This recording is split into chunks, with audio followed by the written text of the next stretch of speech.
And certainly what we've heard on the trying low oxalates group is that a lot of people with oxalate dumping start to have some teeth issues. Now, those teeth issues can be of multiple different kinds. In some cases, people will start to find that the roots of their teeth get a little bit shaky so that the tooth has some movement. And we have had people who have done a low oxalate diet long enough to say, yes, my teeth got loose and then they got solid again. So it doesn't seem to be permanent, but if you've got oxalate that's been taken up by the teeth and has become part of the tooth structure, once you're starting to get rid of oxalate, the teeth may be doing that too.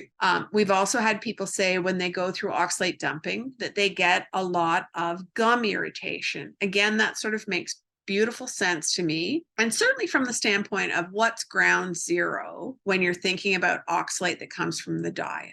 So ground zero is like mouth and all the way through the gut, because those are the first tissues that are getting exposed to oxalate from your diet. And let's just talk a little bit about spinach as a starter. So any of you who have eaten spinach, you know, it has this slightly gritty texture when you chew it. And I think that's a really good indicator of what the kind of effect can be from, I'm going to say, the mechanical action of oxalate. So if you've got something even in tiny little microcrystals, if those are being secreted out of your gum tissues, those gum tissues are going to hurt. So it's not a surprise to me when people get that kind of irritation and inflammation. And if some of it's been part of the tooth, that may be moving out through the gums as it leaves the tooth. So you can get these kinds of difficulties. I'm going to throw my husband under the bus. My husband has always had some challenges with his teeth, but even when he was a kid, his Dutch mother, who thought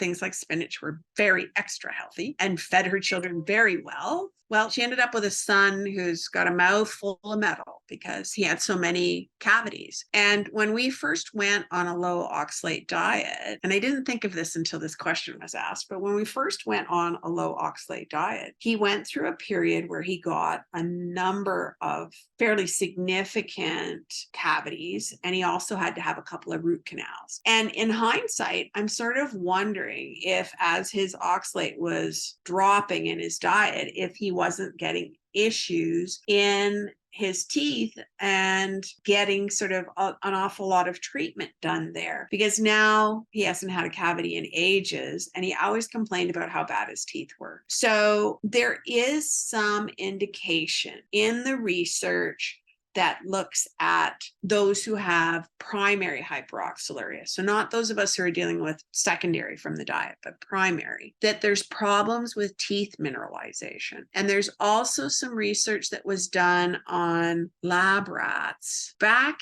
in the late 1930s, if you can believe it, but a very nicely set up research project where the diets of two sets of lab rats were exactly the same, with the exception one set of rats got turnip greens for their calcium content, and one set of rats got spinach for their calcium content. And we always think that spinach is all about iron, but spinach is actually pretty high in calcium, but it's bound to oxalate. Well, those poor lab rats, they had all kinds of issues going on, but bone and teeth mineralization was one of the problems.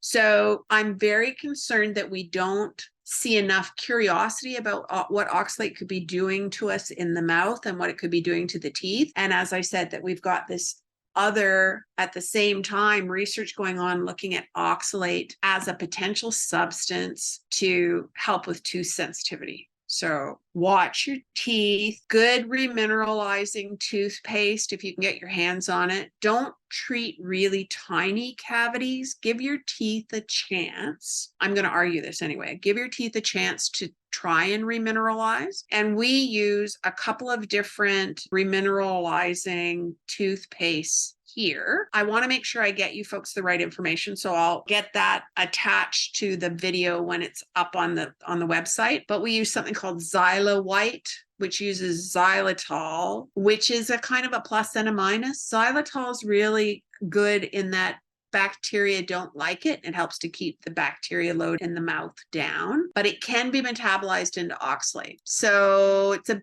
bit of a mixed bag, but I've gone with it because it does work really well. It does seem to reduce the amount of issues that we had with cavities and yellowness and stuff like that, because like if teeth are not properly mineralized, they're also more likely to be yellow. So all this teeth whitening thing that we're doing, maybe we should be getting the right minerals in there first. There's also a couple of other brands that I've used. Some are more natural than others, so some may be better choices than others. I'll give you some options that you can take a look at for trying to get the teeth remineralized. I think it's well worth doing because since we started using more toothpaste that did remineralize, and we've been low oxalate for a long time, my husband, who used to have a cavity a year, whether he liked it or not, hasn't had a cavity in about 5 years now. So it's pretty good. The other thing I'd like to suggest too is that some toothpastes are now using arginine in them. And arginine is an amino acid that we recommend on the triangle oxalates group as a potential support for pain driven by oxalate. So if you have mouth tenderness, gum tenderness, that kind of thing, it may be worthwhile to also not just get a remineralizing toothpaste, but one that's smart enough to have something like arginine included in there.